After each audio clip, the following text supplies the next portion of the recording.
Hello, welcome or welcome back, depending on if you're new here. Today, I want to talk about art challenges. It is almost October, and in October, there are about 7 bajillion different art challenges that start and usually last the full 31 days. Art challenges can be really great. While they're not for everybody, they can give you the opportunity to push yourself, they provide inspiration, they help you grow as an artist, and often they open up a community with which you can participate with and grow alongside. I love participating in art challenges, whether they're a couple of days, 7 days in a row, once a week, 31 days, 100 days, whatever the length. I have found that they are a really great way for me personally to grow as an artist, challenge myself to paint subjects that I normally wouldn't, use color palettes that I normally wouldn't, try new mediums, any of the above. So I find that they help me grow artistically, but then also in this process, I usually end up finding a bunch of other artists that I really admire and want to follow. So they've provided a great way for me to both grow as an artist and also grow my art community. As October approaches, I figured I would take you with me and talk about how I set myself up for success with an art challenge. First things first, choose your challenge with care.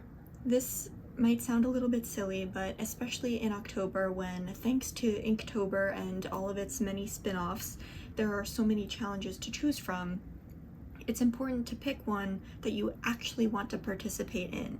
So you might think, oh, I need to do Inktober because it's the biggest and most well-known. But if you don't like drawing with ink, then that's not the one for you. Or maybe you were really excited for Inktober and then looked at the prompt list and thought, I don't know, I'm not really feeling inspired. Then maybe that's time to look at some other options. You want to be inspired by the challenge that you're participating in, otherwise it's not going to be particularly fruitful or fun. I usually only use ink alongside watercolor, and it's not really the feature of any pieces that I create, so Inktober doesn't make sense for me. Last year I participated in Toxic Bloomtober from the Pigeon Letters, and I had a lot of fun with that. I like drawing and painting flowers, but felt that I didn't really have enough practice with it, and I thought this one was perfect, and I learned a lot of cool facts about toxic plants along the way. So that one was a really good challenge for me to participate in because I felt like I was pushing myself to paint a subject that I was interested in. I liked the community that was around it, I liked the prompt, and I learned some fun new facts. So that was a much better option for me.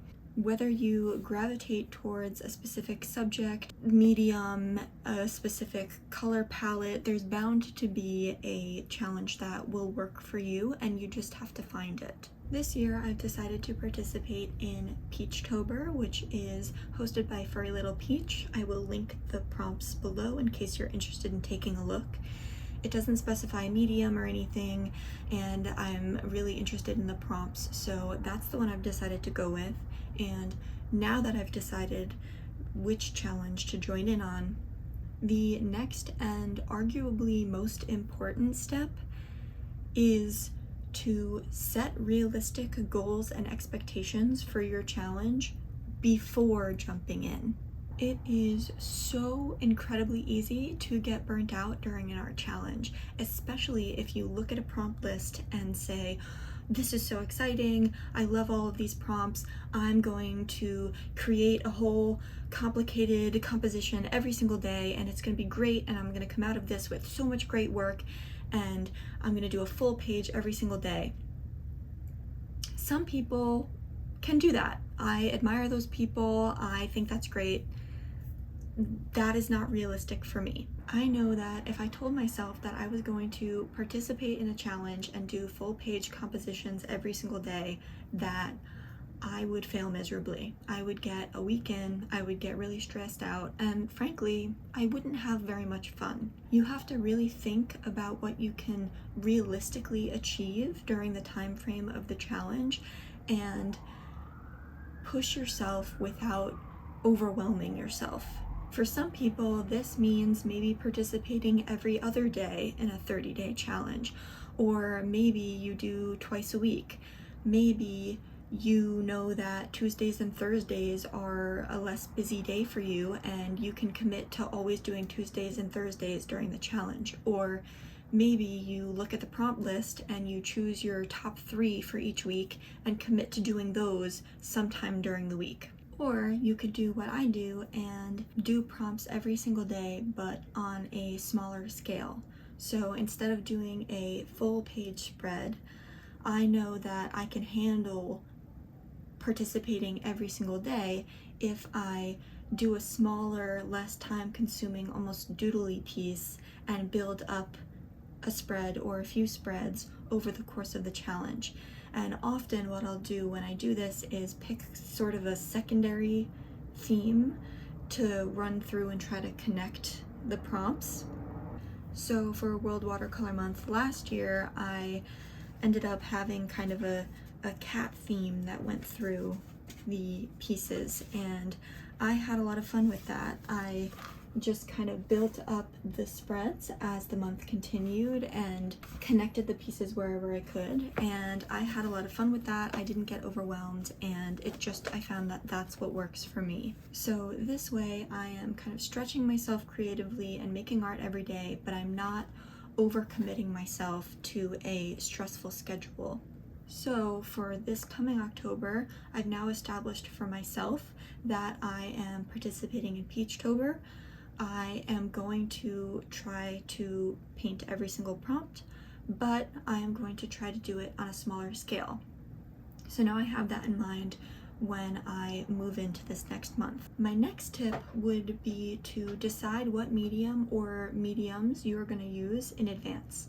Sometimes this is specified in the challenge, so for World Watercolor Month, you use watercolor. For Inktober, you use ink. For something like the one that I'm doing for next month, the medium is not specified. I am going to do ink pen and watercolor, and I don't think that I'm going to do a limited palette. I think that I'm just going to use my regular studio palette, and that's what I'm going to use for all of the 31 days. I also find it helpful to keep my materials out and ready in advance. This is somewhat space reliant, but even if I have to keep them kind of just in a pile to the side, I find that it is helpful for me to have as little barriers or roadblocks in the way of painting as possible, especially if I end up having a really busy day and I'm kind of stressed. My fourth tip is not for the actual art process or art making itself, but more for some of the other aspects that come along with the typical art challenge. It is okay to not post all of your pieces every day. An art challenge is really for yourself. It's so that you can grow, and it's nice to also be involved in the community that is created with the art challenge, but nobody is going to look back at your page and say, you skipped day 15, like where's your piece? You didn't do the whole challenge. Nobody's gonna do that. And frankly, if they do, that's probably not someone that I really want to be on a community with. You know, things happen. Posting especially takes time. It takes time to edit a post, to come up with a caption, and it changes the art process itself if you know that you want to film it or you have to set up a nicely photographed space afterwards. If the difference between participating in that day of the challenge is not having the energy to film the process or take a photo of it and edit a post and make a caption and post it afterwards, then just don't post that day. It's, again, not that big a deal. You don't have to post every day, especially if you're not happy with how it came out. It's okay to just move on and be done with the day. The social media part of an art challenge is not the priority. The art is the priority.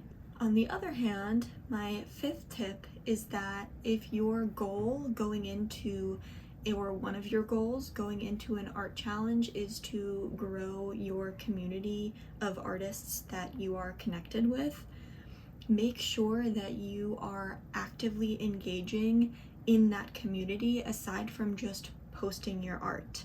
One of the best ways that I have found other artists that I like through these challenges is by going through the hashtags and finding posts that I like and commenting on them. The more people that do this, the more community an art challenge will actually have. If everybody is just posting a photo and going on with their day, it's not actually really creating that much of a community. You don't have to be spending a ton of time posting and scrolling through the pieces, but if connections with other artists is what you wanted going into an art challenge, then you have to put the work in to get that out of it.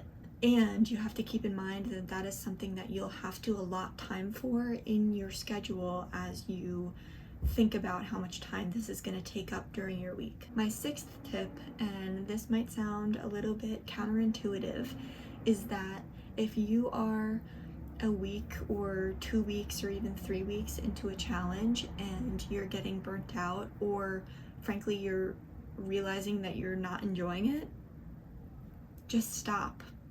It is totally okay to decide that a challenge isn't for you and what you thought you were going to get out of it is not what you're getting out of it. If you joined a portrait drawing challenge and then you get 7 days in and you realize that you hate drawing people and that you're not having fun and the prompts aren't inspiring to you anymore, then just stop participating in that challenge. There's no need to be forcing yourself to make art that you're not enjoying, especially if this is just a hobby for fun or to relax. Challenges require a lot of time and effort, and it's important that you are enjoying what you are making time for. My seventh and last tip is to take breaks between challenges. I've participated in, I think, like 3 or maybe even 5 challenges this year. A couple are just once a week. Some are 31 days in a row, maybe 7 days in a row. There was one I did this year that was 100 days in a row. And it's so important to have a break between ending one challenge and starting another. Not only because when you're so focused on a challenge, it can mean that you have to let other things that you're inspired by take the back seat, but also just because when you are doing something 31 days in a row or however many days in a row, you need to just let yourself rest a little bit before you jump into the next thing. This year, I ended up starting a 100-day challenge that overlapped with World Watercolor Month. And at first, I had said, I was doing pretty well with this 100-day challenge. I think I was only doing every other day for that. I think that I could probably make it work. And then very quickly realized that I absolutely could not make it work and was not going to be able to do 2 prompts each day. So I ended up, I think, just going with whichever prompt I liked better for that month. And then if it was a food day, then I just did it in watercolor, so I was still participating in World Watercolor Month.